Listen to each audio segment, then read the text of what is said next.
শতরূপে সারদা এই গ্রন্থ থেকে পাঠ চলছে এবারের বিষয় লোকশিক্ষায় শ্রীমা আশাপূর্ণা দেবী, পরবর্তী অংশ।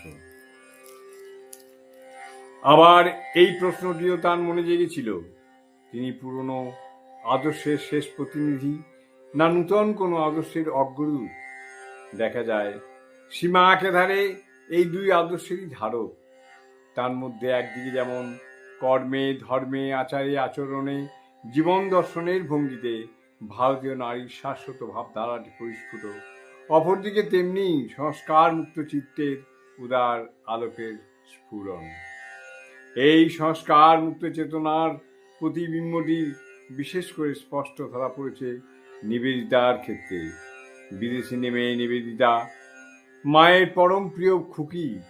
প্রথম দর্শনেই মা তাকে কোলে টেনে নিয়েছেন, কাছে বসে আদর করেছেন, নিজের বিছানায় বসে গায়ে মাথায় হাত বুলিয়েছেন, হাতে করে খাইয়েছেন, এমনকি একসঙ্গে খেয়েছেনও।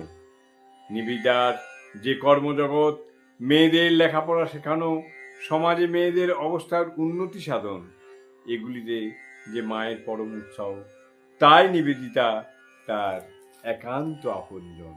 জয় মা, জয় মা।